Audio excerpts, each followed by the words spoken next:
My name is Autumn Reyes. I'm 28 years old and I'm a forensic accountant. 2 years ago, at my own dinner table, on the one night I actually let my guard down, my mother set a folded stack of papers next to my wine glass, tapped it twice with her fingernail, and said, "Sign it now, Autumn, tonight, before your father gets any worse." I didn't move. I just looked at her hand still resting on the papers, like she was holding down a tablecloth in the wind. "Sign what, Mom?" "The house," she said, like I'd asked her to repeat the time. "Our house, the lake house. It's time we made it official." Here's the part she didn't know that night. 2 weeks earlier, a title company in northern Michigan had already called me about a clerical concern on my property, and by the time she pushed that pen across my table, I already knew exactly what she was trying to make official, and exactly who'd helped her draft it.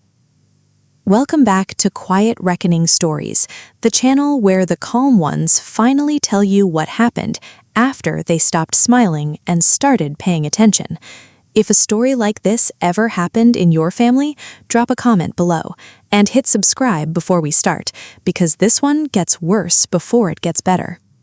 Now let me back up, because you need to understand exactly what kind of daughter my mother thought she was dealing with. I wasn't the accountant kind of numbers person who just liked spreadsheets. I was the kind who spent 6 years at a regional bank's fraud division before going independent, tracing wire transfers that disappeared, rebuilding ledgers that people had quietly rewritten to hide a hole.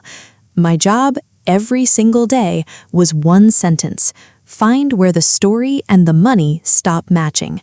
Numbers don't care about your intentions. They don't care who you love. They only care whether the columns add up. My dad taught me the version of that lesson that actually mattered. Ray Reyes, a boat mechanic on Higgins Lake for 31 years, the kind of man who'd fix a stranger's outboard motor for free and never mention it again. He built our lake house with his own hands, starting the summer I turned 6. Hauled every beam himself, wired the boathouse, poured the dock footings in August heat. When the bank finally handed him the deed free and clear, he folded it into a drawer and told me, "This one's simple, Autumn. My name's on the paper. That's the whole conversation."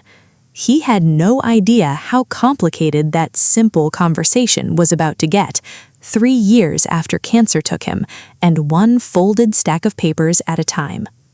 To understand my mother, you have to understand the sentence she raised us on. Elaine Reyes has a soft voice and a softer smile, and she has never once needed to raise either. She just says, "Family shares. We don't keep score in this house." She said it when my brother Derek wrecked my car the summer I got my license and nobody made him pay for the bumper. She said it when I paid off my student loans 2 years early, and she asked, gently, if I could help cover Derek's rent, since I clearly had it to spare. It always sounded generous. It took me until I was almost 30 to notice the sharing only ever moved toward Derek, and the score was only kept when it was mine to pay. Derek is 31, my older brother, and he spent the last decade cycling through what my mother calls opportunities: a food truck that lasted one summer, a crypto thing he wouldn't explain, a consulting business that consisted mostly of him consulting his own bank account into zero.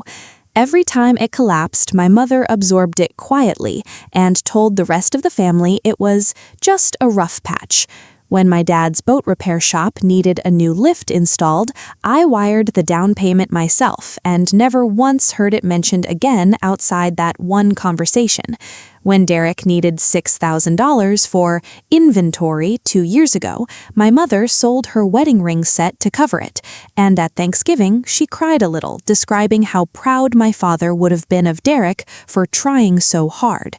Nobody mentioned my name at that table.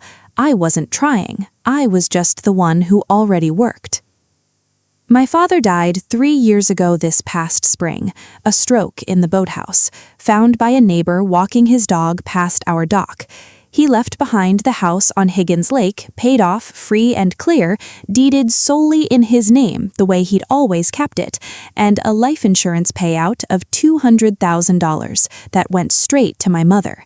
I never touched that money.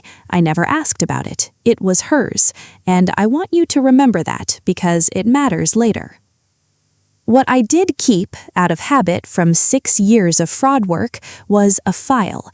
Every renovation I paid for on that house after Dad died, the new roof after the ice storm, the septic repair 2 summers ago, I logged. Invoice number, contractor, date, amount, bank transfer confirmation. Not because I distrusted my family, because in my line of work, you learn that memory is the least reliable ledger in any room, and paper is the only witness that doesn't change its story later. The lake house sat quiet with just my mother in it after Dad passed, and slowly, without anyone deciding it out loud, I became the one who kept it standing. I paid the property taxes twice when Mom's Social Security check ran short. I drove up from Grand Rapids most weekends to handle whatever needed handling, the well pump, the storm windows, a raccoon problem that took me 3 trips to actually solve. Every time, Mom told the extended family the same sentence on Sunday dinner. Isn't it wonderful how this family takes care of its own? My name never made it into that sentence. The work did. I just wasn't in it. The dinner where she pushed the papers across the table happened on a Friday in late September, 6 weeks before I'm telling you this. I'd driven up with groceries and a bottle of wine, thinking it was just going to be the 2 of us. Derek showed up an hour later with a folder I didn't recognize and a version of himself I hadn't seen before. Too calm, too rehearsed, like a man who'd practiced his lines in the car. That's when my mother produced the papers. "It's simple," she said, sliding them toward me. "A quitclaim. You add me and Derek to the deed, the way your father always meant to. We're just formalizing what's already true in this family." I asked her evenly what exactly she meant by always meant to, since the deed sat in Dad's name alone for 30 years without a single conversation about changing it. Derek answered instead. "Mom's been carrying this house financially since Dad died, Autumn. It's only fair the deed reflects that." He said it like he'd rehearsed it in a mirror, which, it turned out later, he had. I didn't sign anything that night. I told her I needed to think about it, packed my bag, and drove the 3 hours home with the radio off, running the timeline in my head the way I run any case. Where's the money, where's the paper, and why now? The title company called 11 days later. I was at my desk reconciling a client's accounts when my phone rang with a Michigan area code I didn't recognize.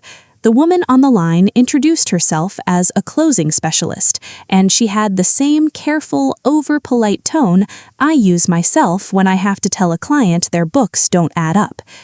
"Miss Reyes, we're processing a refinance application on a property at Higgins Lake, and we've found an issue with the chain of title we need to flag before closing can proceed." I told her there was no refinancing in progress. I wasn't refinancing anything. "This application wasn't submitted by you," she said carefully. "It was submitted under a quitclaim deed transferring partial ownership to an Elaine Reyes and Derek Reyes, recorded this past July. The refinance application is in Derek Reyes's name." July, 2 months before that dinner. 2 months before "it's only fair the deed reflects that." 2 months before my brother rehearsed a sentence in his bathroom mirror about a decision that, according to the county, had already been made. I asked her to send me everything on file. She said she would, and then she said one more thing, quieter, the way people talk when they already know they're handing you a live wire. "Miss Reyes, the deed lists your signature as a co-grantor. Did you sign a quitclaim deed transferring your father's property in July?" I sat very still at my desk, staring at a spreadsheet that suddenly meant nothing, and told her the only true thing I had. I've never signed anything like that in my life. I didn't cry at my desk, and I didn't call my mother screaming. I did what 6 years of fraud work trained into me instead. I closed my laptop, opened a blank document, and started a timeline. Date, event, source. If you've never had a stranger read your own signature back to you over the phone, you don't know what that particular cold feels like. But I know exactly one thing about it from my old job. The moment you feel that cold, you stop reacting and you start documenting. Because documentation is the only thing that survives a family arguing about what really happened. The next morning, I drove 2.5 hours to the Roscommon County Register of Deeds and paid $4 for a certified copy of the quitclaim deed. The clerk was kind in that specific, careful way people are kind when they can tell you're about to have a bad morning. She printed it, and I stood at the counter and read it twice. Grantor, Ray Reyes Estate, by Autumn M. Reyes, Personal Representative. Grantees, Elaine Reyes and Derek Reyes. Recorded July 14th. My middle initial isn't M. It's R for Renee, my grandmother's name, and I have signed every single document of my professional life, every audit, every client letter, every court affidavit, with a lowercase r looped back through the tail of the A habit from my very first job, when a partner told me sloppy signatures get sloppy documents attached to them later. This signature had a straight printed M. Clean, careful, wrong. Below it sat a notary stamp, Karen Voss, Notary Public, Crawford County. I didn't recognize the name, but Derek did 3 weeks later when I finally asked him to his face and watched him not deny it fast enough. Karen Voss ran the front desk at the Marina office where Derek had consulted the summer before. She notarizes boat titles, not estate transfers.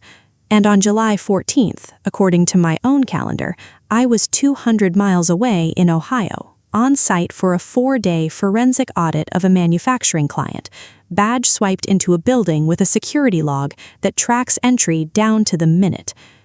You can forge a signature. You cannot forge a security badge log. I hired a real estate attorney named Priya Anand out of Traverse City, a woman who reads everything twice before she says a single word out loud. She went through the deed, the notary stamp, and my badge records without blinking, then looked up and told me the thing that finally let me breathe. A forged deed conveys nothing, she said. In Michigan, it's void from the moment it's signed.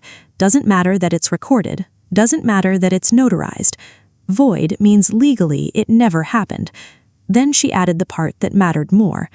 But void isn't invisible.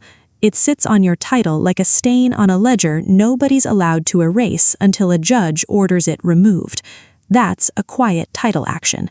And given a notary publicly certifying a signing that provably didn't happen, we may also have a slander of title claim, real financial damages, because that refinance in Derek's name was actively moving toward closing on your father's equity.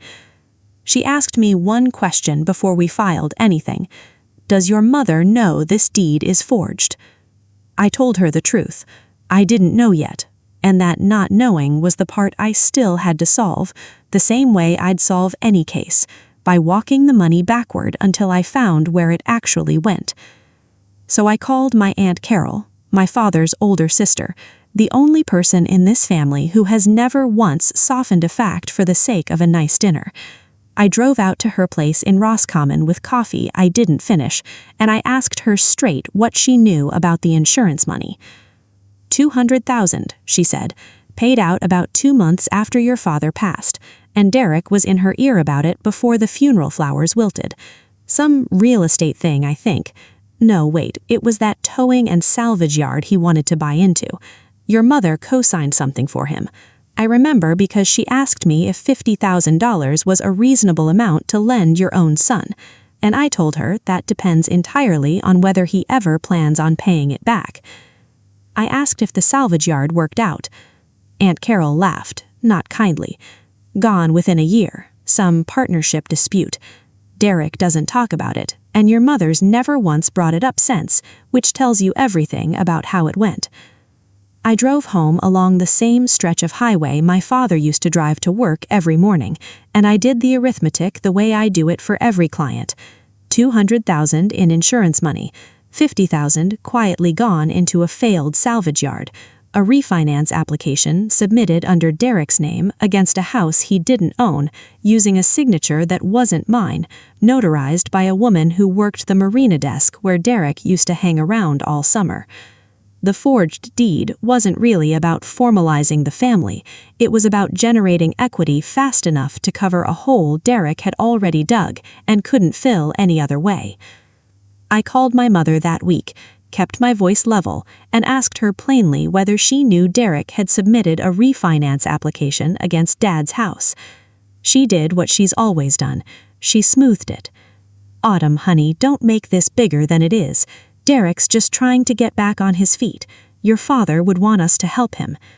"Mom, somebody signed my name on a deed in July. I was in Ohio. I have the badge logs to prove it." There was a long pause, the kind where you can actually hear someone deciding which sentence to hand you next. "I'm sure that's just some kind of paperwork mix-up," she finally said. "We'll straighten it all out at Thanksgiving, as a family."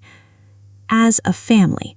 The same 3 words she'd used my whole life to describe every direction that money, work, and forgiveness ever flowed, always toward Derek, never toward me, and always dressed up as generosity instead of what it actually was.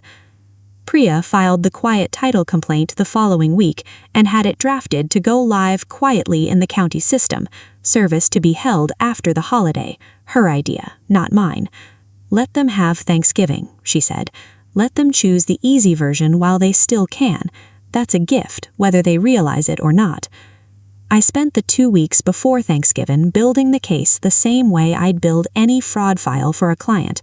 Badge logs, the certified deed, Karen Voss's notary registration records pulled from the state database, and a written request to the marina's parent company, asking politely whether Karen Voss had a personal or financial relationship with Derek. I didn't confront anyone. I didn't warn anyone. I hosted Thanksgiving at my place that year, for the first time in my life, and told my mother I'd handled the turkey. She said that sounded lovely. She said it in the exact voice she used the week she told the whole family Derek's salvage yard was such a smart investment. I hung up the phone, opened my case file one more time, and added a final tab before I closed the laptop for the night. Thanksgiving. Location, my house. Documents needed, all of them.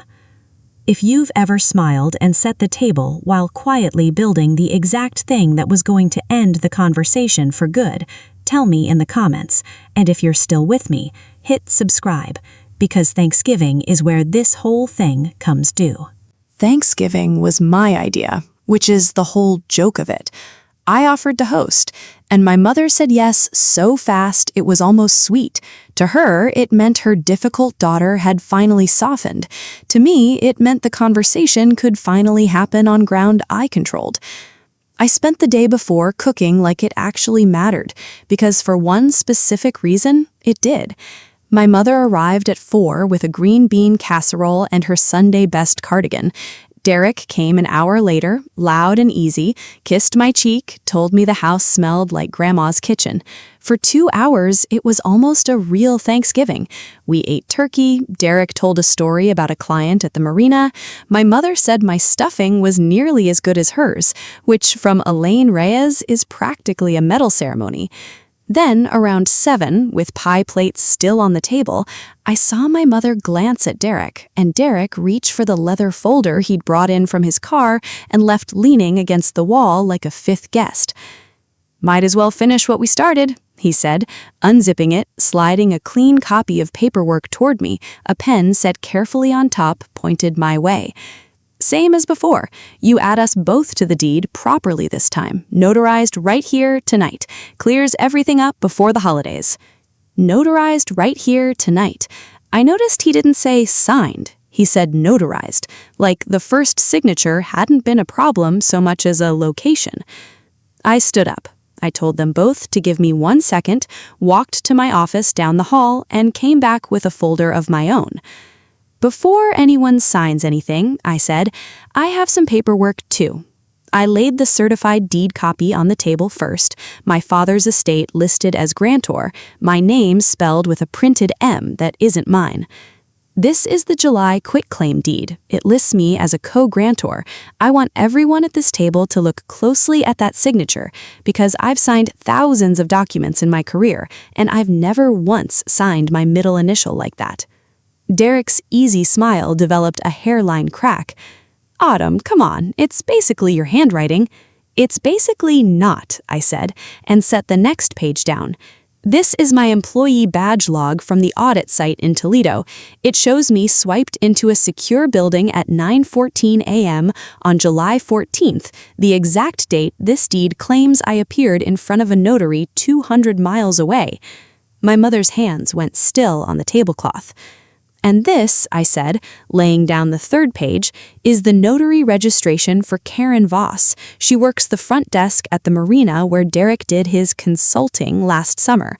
I have a written statement from the marina's parent company confirming she has no record of ever notarizing an estate document in her career, and confirming Derek used the office fax machine 11 times that same week.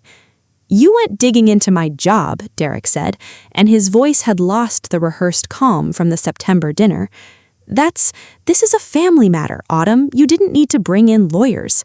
I didn't bring in a lawyer to handle a family matter, I said. I brought one in because somebody forged federal estate paperwork with my name on it. Those are different things, and I think you know exactly which one this is. That's when my mother finally spoke, quiet the way she gets right before she rewrites a whole conversation into something smaller. Autumn, whatever happened with the paperwork, your brother is your family. He was trying to save the salvage yard investment before it cost us both everything. There it is, I said, and I didn't raise my voice because I didn't need to. You just told me what this was actually for. I laid down the last page, bank records I'd requested through Priya, showing $50,000 moving out of my mother's account 14 months ago into an LLC that dissolved 8 months later, the same month Derek stopped mentioning the salvage yard at dinner entirely. The refinance wasn't about formalizing the family. It was about generating cash fast enough to cover a hole that's already there, and it used Dad's house and my name to do it. Derek stood up so fast his chair nearly went over. You don't get to make me the villain of your accounting story. I'm not making you anything. A notary public did that when she signed a false certification. You did that in July. I just read the ledger. My mother sat with her hands folded, staring at the bank statement like it belonged to a stranger. And then she said the sentence I'd been braced for my whole life, the one underneath every family shares she'd ever handed me. If you take this to court, you'll destroy this family over money, Autumn, over a house. No, somebody already destroyed it. I just found the receipt. I slid an envelope across the table, not the actual lawsuit, which Priya had already filed quietly the week before, service scheduled for the Monday after the holiday.